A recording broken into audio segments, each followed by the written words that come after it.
Welcome to Magic Money Pill. I'm your host, Ty. If you like that intro, comment. Let me know how you feel about the intro. But yeah, this is Magic Money Pill Volume 5. I know you're probably wondering how this Volume 5. And then I go look for the rest of his videos, and this is only YouTube video, right? I'm glad you asked. I write a weekly newsletter on Substack, and this is my 5th running week. So started that a few weeks back. I tried to start YouTube around the same time, but it was a huge adjustment period, just getting it started, getting this rolling. But we made it. We here. Without further ado, we're gonna hop right in, give you a brief synopsis of what we're gonna cover, and let's do it. So first, we're gonna talk about Bybit, the Bybit hack actually that happened on last week. I think it was last Friday. So Bybit got hacked and they got hit for 1.4 billion, y'all, the largest crypto hack in history, which is crazy to say the least. But the next thing we're gonna cover is China's money printing. I got this crazy chart to show you with that, and we're just gonna discuss that a bit. What that could mean. Why are they printing so much money right now? It's crazy. It's scary. But then we'll hop into Fold news.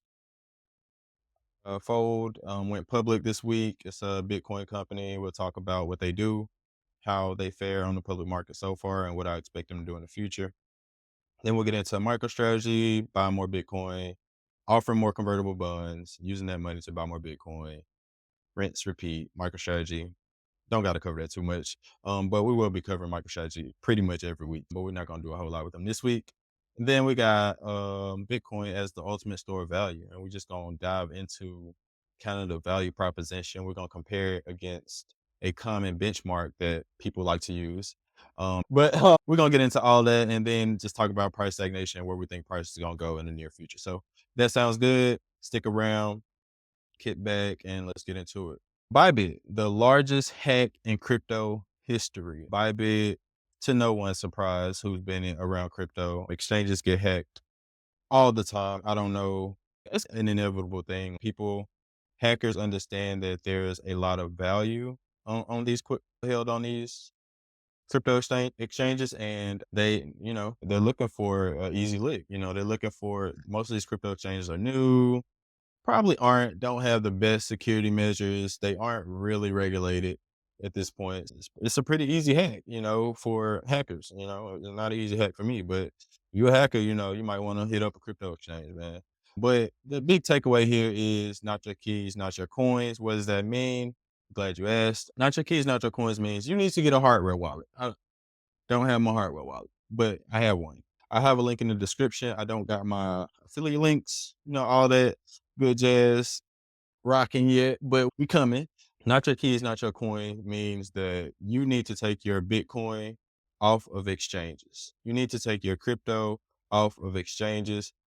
You buy a hardware wallet, costs $40, $50, connect to your computer, send your Bitcoin. It sounds complicated. It's not. Send your crypto from your Coinbase, Bybit, Binance wallet to the hardware wallet.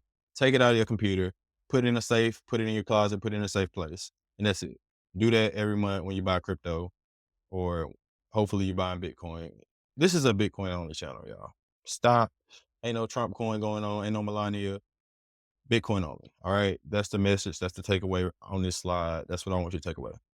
Do not play with these scam coins. I'm not going to say the word I want to say, coins, but if you've been around, you know what I want to call them. Scam coins. That's what we're going to stick with. Do not do it. Do not buy them. Stick to Bitcoin. If you don't have at least one Bitcoin, which is $100,000, if you don't have $100,000 in Bitcoin, you don't need to be speculating. You don't need to be risking your money. Bitcoin is going up forever. We'll cover why, but that's what you need to know on this slide. All right. So M1 money supply in China went berserk to the tune of, is that 60 trillion to 110 trillion? And let's look at this other chart. I got something else to show you. All right. So this is the M1 money supply. And you might want to ask, what is M1 money supply? So M1 includes all liquid forms of money, including cash, demand deposits, travelers checks, and other checkable deposits. So basically, your checking account is paper money that can be easily accessed to use and buy things as you need, as you see fit. So with China, I had to first check to see if these numbers were even real because they're just that unbelievable. So China did print 50, nearly $50 trillion, and it went from 67 trillion, I believe, in December last year, 67, and they now are at 112 trillion. I get out your calculator, that's about $45 trillion printed in a 1 month span. So what happens with the best example of this is COVID. What happens when you print a lot of money is that you get high inflation. So this spells doom for China's economy. And this is 2020 versus the rest of history since 1959. So for the past, what's that, 60 years or so, we've never seen money printed at this rate, which is why we've seen such high inflation in housing costs and grocery costs over the past 5 years since COVID. So you see from 2020 about 45 trillion to about 120 trillion from 2020 to 2023. And we first start seeing dips in the money supply in 2023. That's when we began trying to curb and real inflation back in. So government started to cut at this point. But we have to live with this inflation. Things don't go back down after they go up. So that's the important thing about M1, M2. But if you look at, so M2 is everything. So it's less liquid assets plus M1. So that's real estate, stocks, bonds, mutual funds, all things that are typically stores of wealth, plus the cash and cash equivalents, basically. So if you look, Bitcoin is usually compared to M2 because it's a bigger pie. It's like because Bitcoin wants to take in cash to increase in value, and it wants to take in store value assets to increase in value. So people will use both of those things. So usually you use M2 to measure against Bitcoin. As you can see, it just closely tracks M2 throughout history. So you see huge Bitcoin spikes. M2 is in the blue, Bitcoin's in the black. So you see huge spikes in M2, huge spikes in Bitcoin. Dips in M2, dips in Bitcoin. So historically, this has been a very good indicator for where Bitcoin's price is going. That's M2 money supply, and that's it. $50 trillion in 1 month. That's what China printed. This is bad. Okay. This is either really good for Bitcoin or really bad in any other scenario, right? So, three things that could be going on with this China money supply increase. All right.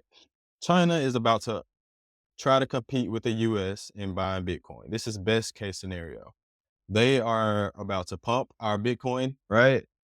Um, and it's about to be glorious for us. We about to sit back, man. You know how much you want for it? Give me 1 million. I'll sell you a tenth of a coin at 1 million. 100,000 won't hurt me right now. You know what I mean?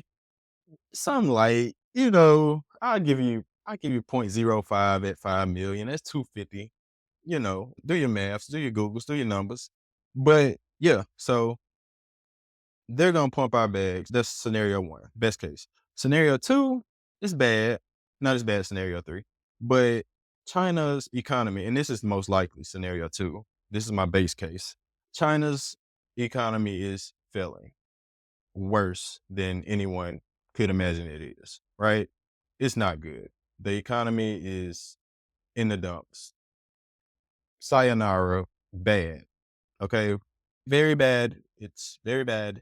So that's China M1 money supply. And then the third thing that I really don't even want to say, I don't want to jinx us, but China is preparing for war with someone. Don't know if it's us. It's probably Taiwan, if I had to guess. That's my name, by the way. My name is Taiwan, named after the country. Cool. But China has wanted to take over Taiwan because of Taiwan Semiconductor Company, which is probably one of the most important companies in the world. It's basically NVIDIA, baby NVIDIA. It's Taiwan Semiconductor. So China has wanted to take over Taiwan specifically for that reason, they could be gearing up for war, and that's scary.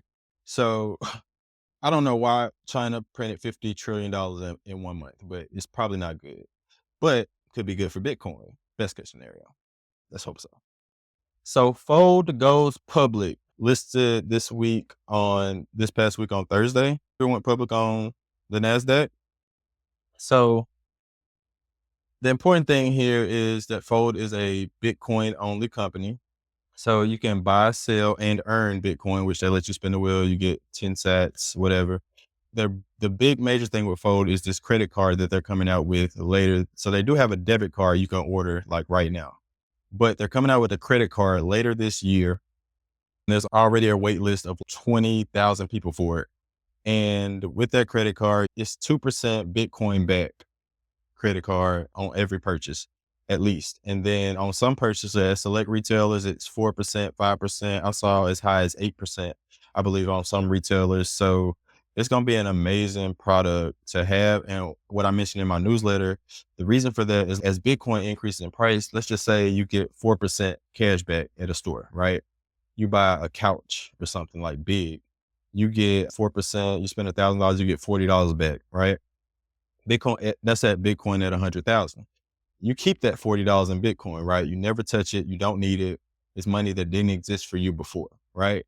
You allow that $40 sit in Bitcoin and Bitcoin hits 1 million in 5 years, right? Or I think it's going to hit it in the next 2 years. So Bitcoin hits $1 million, it's 10x. So that $40 that you earn just by buying a couch, you now have $400 back. So you got $400 off your couch that you bought 2, 3, 5 years ago. Your couch was $600. It was supposed to be $1,000, but you got Bitcoin back, right? That's the power of Bitcoin. When you understand that, that's super key. That's super important. That's the biggest thing. All right. Next, we're gonna listen to a bit of the Fold CEO and see what he has to say. I'm gonna have a little conversation with him and see what he's talking about, man. Let's just see. We like to talk about Bitcoin as savings technology, Bitcoin as digital gold, and that's great for people who have savings and who are saving. And when you look at, 60% of Americans unable to come up with $1,000 in emergency savings, you actually quickly even see that the problem is not even people can't save in Bitcoin. It's that people have no capacity to save at all. If we could solve, that's a huge problem. Hey, what if we created a way for people to passively build a position in Bitcoin, savings in Bitcoin through what they do every day? Instead of airline miles, let's do Bitcoin, which is something we had been observing in Starbucks locations, watching people use our product, watching people use the credit card. We're like, how do we make this better? It was right in front of us. Essentially, every POS system in the world could become essentially a Bitcoin miner generating Bitcoin for people every time they swipe a card. Number one piece of advice I can give for you. That guy was Fold's CEO. I don't even know his name. I probably should. But he's Fold's CEO. You can go look up Fold CEO. You'll see this dude. And yeah, Bitcoin is the new standard. The standard historically has been the S&P 500. That's what Wall Street firms, hedge funds try to beat every year. Bitcoin has blown the S&P 500 out of the water 12 of the past 15 years. Compounded, the total return for the S&P over the last 15 years is 561%. Someone can correct that number if I'm wrong. I got that from ChatGPT. But Bitcoin is up. I did this number on my own. Bitcoin is up over 3,000,000% over the past 15 years since 2009. I did this from 2009 to 2024. I know you're probably thinking like, yeah, Bitcoin started at zero. Of course, it's grown that much, and that's a part of it. But the other part of it is Bitcoin is the hardest money, the best asset in the history of assets. All right. So we're still in the very early stages. I'm gonna drop videos to make my arguments for Bitcoin in the future. But this is just a part of my newsletter that I do every week. Did we beat the S&P this week? Yes, we did. You can look at the numbers in my newsletter. Follow, like, subscribe, man. Subscribe to my newsletter in the description below. But that's pretty much all I want to say about this slide. And here we have another slide just showing the numbers from since 2009 for Bitcoin versus the S&P 500. And you can see, so Bitcoin moves in cycles. It moves in 4-year cycles. I'll give you a little bit of education right now. As you can see, in 2014, we had a negative year. 2018, we had a negative year. 2022, we have a negative year. So every 4 years, the year after the big spike was in 2013, we had a negative year in 2014. The big spike was in 2017, we had a negative year in 2018. Big spike in 2021 or 2020 and 21. 21 wasn't that huge because we had COVID in 2020, so it messed up the flow. But we had a negative year in 2022. So as you can see, you have 3 good years and 1 bad year in Bitcoin. That's how the cycle works traditionally. At some point, I think that cycle will be broken, but those are the 3 years that the S&P beat Bitcoin, right? But compounded, the gains just blow the S&P out of the water, like easily. So that's the takeaway here, just to illustrate that. And then lastly, I talk about price last because price is not important at all. The Bitcoin price, buy Bitcoin monthly if you're gonna buy it, do your own research. But the price does not matter. It's been stagnant pretty much for the last 3 months. So we first hit $100,000 Bitcoin on December 4th of last year, I believe. So since then, we've been ranging. We've gone all the way up to 109 in anticipation of the inauguration. I think that was the day before the inauguration, and as low as 92K today. But that's the range we've been in for the past 3 months, between 92 and 109K.